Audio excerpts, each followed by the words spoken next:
और सर कैसा गया 11th के बच्चों का पेपर? थोड़ा आंसर की जारी कीजिए। हाँ, तो अभी जस्ट आया हूँ, थोड़ा लेट हो गया। इधर पेपर दिखाइएगा। आइए सवाल सॉल्व करते हैं।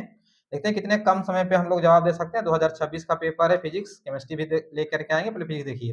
तो सवाल चलिए पीछे से शुरू करते हैं। बहुत सवाल को गलत दे रखा है। कुछ लिखा है कि speed of wave determined by the product. तो क्या होता है निकालने के लिए? Velocity equal to wavelength into frequency. ये इसका आंसर हो गया।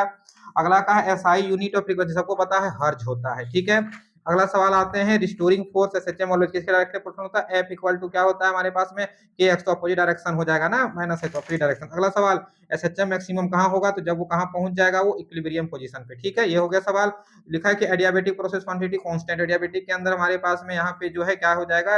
हीट होना चाहिए। तो आंसर नहीं है, तो इसका आंसर हो जाएगा नॉन ऑफ दी। अगला सवाल आते हैं पीछे से कर रहे हैं एसएचएम डायरेक्टली प्रोपोर्शनल टू, देखिए फिर सेम सवाल हो गया इक्वल टू माइनस के एक्स। तो क्या हो जाएगा? डिस्प्लेसमेंट। अगला सवाल आते हैं describe the state of system. तो स्टेट के लिए तीनों होता है, नॉट कहा है ना? ये जो प्रॉब्लम कैन नॉट, तो कैन नॉट हो जाए, इसका कोई मतलब नहीं, आर का कोई मतलब नहीं है। Gas question. अगला क्वेश्चन है कि काइनेटिक एनर्जी का फॉर्मूला सीधा सवाल रहता है, क्या हो जाएगा? 3/2 kT। अगला सवाल है mode of heat transfer fastest. तो क्या हो जाएगा? रेडिएशन। रेडिएशन से बहुत तेजी से आता है। अगला लिखा है डेंसिटी इक्वल टू मास अपन बोले 0 से 4 डिग्री सेल्सियस। ये क्वेश्चन पे थोड़ा कॉन्ट्राडिक्शन बना है, लेकिन फिर भी अगर समझेंगे हम लोग तो एक प्रॉपर्टी होती है वाटर के अंदर, एक स्पेशल एनोमलस प्रॉपर्टी, जिसका आंसर रिमेन द सेम। बहुत जगह पे इंक्रीज दिया हुआ, लेकिन ये आंसर रिमेन द सेम ज्यादा चांसेस है। हाइड्रोलिक लिफ्ट किस पे काम करता है? तो बाबू लोग पास्कल लॉ पे काम करता है। अगला सवाल है इंसेक्ट क्यों चल सकते हैं वाटर सरफेस पे? तो सरफेस टेंशन में किसको इलास्टिक बिहेवियर देता है। अगला सवाल है हमारे पास में smaller the area free force act. तो क्या हो जाएगा? Pressure equal to force of pressure. सीधा आंसर चाहिए अब प्रेशर के पास। अगला सवाल हमारे पास आते हैं बीच of flowing force developed with resistance of पानी फ्लो के कारण कौन सा है? तो viscous force. Restoring force unit क्या कहते हैं हम लोग? इसको स्ट्रेस कहते हैं। क्या कहते हैं? स्ट्रेस कहते हैं। तो मोस्ट इलास्टिक क्या होगा इन चारों के अंदर से? रबड़। अब यहाँ पे अगर हम देखें तो सर फोर्स दिया हुआ है, ग्रेविटेशन फोर्स है, मास दिया हुआ है, और ये यहाँ पे डिस्टेंस में कोई चेंज नहीं है। तो रिलेशन क्या होता है? F directly proportional to M masses दोनों के बीच में m1 m2। तो रख दिया, आंसर आ जाएगा इसका f/4 आंसर आ जाएगा। चलिए अगला लिखे हैं कि इसके वेलोसिटी कितने होते हैं? सबको पता है 11.2। एकदम आसान सवाल है। देखिए बहुत आसान सवाल पूछे जाते हैं, इसलिए बच्चों को कहते हैं कि बोर्ड के साथ साथ में बच्चे एग्जाम को तैयारी करिए। अगला लिखा है डिस्टेंस को क्या कर दिए? डबल कर दिए। तो ग्रेविटेशनल फोर्स क्या होगा? Inverse proportional. तो क्या हो जाएगा आंसर इसका? 1/4 तो बिकम फोर्थ। अगला सवाल आइएगा लॉ ऑफ यूनिवर्सल कौन दिया? तुम्हें न्यूटन साहब का है। टोर का हुआ न्यूटन मीटर। इससे भी सवाल 3-4 हैं। अगला आते हैं हम लोग सवाल सीसो। तो कहां बैठना पड़ेगा उसको? कहां बैठना पड़ेगा उसके? क्लोजर द पाइवेट पॉइंट के बीच में। इन दोनों के बीच में वर्क डन निकालना है। यहाँ पे वर्क डन स्प्रिंग कांस्टेंट दिया, तो u इक्वल टू हाफ के एक्स स्क्वायर। ये सेंटीमीटर में, न्यूटन मीटर में है। तो इन दोनों को पोजीशन चेंज कर लीजिएगा। तो एक जब निकालिएगा पहला का तो आ जाएगा आपके पास में 1, एक का आएगा 9। तो दोनों के चेंज जब करेंगे तो आएगा 8 जूल आ जाएगा आंसर। ठीक है, पूरा सॉल्यूशन लेकर के आएंगे। अगला वर्क डन होता है फोर्स इंटू डिस्प्लेसमेंट। हमारे पास में work done equal to force into displacement. ये दोनों की वैल्यू रखिए, यहाँ रख दीजिए, दोनों से आंसर आ जाएगा -2 एकदम सारा।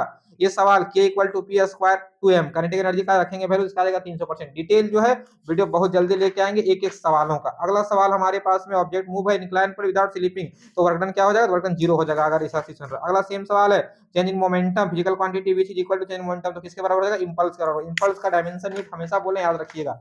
फिर सवाल है कपड़ा धोते हैं जर्क लगाते हैं तो inertia law of inertia law of motion कहते हैं। ये सवाल का आंसर गलत दिया, इक्वल टू होता है वी स्क्वायर अपॉन वन। देखो ऑप्शन यहाँ पे नहीं मिलेगा। ये सवाल में सबको नंबर मिलेंगे। 3-4 सवाल पता नहीं कौन से नशा करके बनाते हैं पेपर। कम से कम यार बोर्ड का पेपर 40 सवाल तो बढ़िया से दिया करो। अगला है हमारे पास में यहाँ निकालना है हम लोगों को मास। तो force equal to mass upon acceleration value रख दीजिएगा, काट जाएगा 36.36। लिखा है कि प्रोजेक्टाइल कर रहे हैं तो मास कैसा हुआ?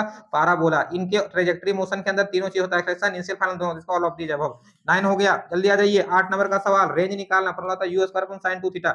यहाँ एंगल दिया 30, गुना कर देंगे 60 हो जाएगा, और यहाँ 120। तो यहाँ पे दोनों का वैल्यू बराबर होता है, √3/2 दोनों तरफ कट जाएगा, आंसर आ जाएगा 1:1। अगला लिखा है दो वेक्टर का रिजल्टेंट किसके बराबर होता है? तो उसके मैग्नीट्यूड के बराबर होता है, सम ऑफ देयर मैग्नीट्यूड। अगला सवाल है दोनों के लिए निकालना एवरेज एक्सेलरेशन। तो क्या होगा? Change in velocity time. सबका वेलोसिटी टाइम दिया, यहाँ रेशियो निकालिएगा, दोनों कट जाएगा, रेशियो इसका आ जाएगा 1 मीटर पर सेकंड। ये देखिए इस सवाल बिल्कुल गलत है। एक कार ट्रेवलिंग ये कांस्टेंट, उसमें ये हुआ यूनिफॉर्म, ये हुआ नॉन यूनिफॉर्म, ये भी हुआ नॉन यूनिफॉर्म, इन्होंने यहाँ पूछा नॉन यूनिफॉर्म। तो ये तीनों में से कोई मारे होंगे, बिल्कुल नंबर मिलेगा। सवाल ही गलत है, ऑप्शन गलत दिए हैं लोगों ने। अगला पूछा है सर्कुलर पाथ विच वेलोसिटी, इसके लिए क्या हो जाएगा? हमेशा चेंज होता रहेगा, इट्स चेंजिंग।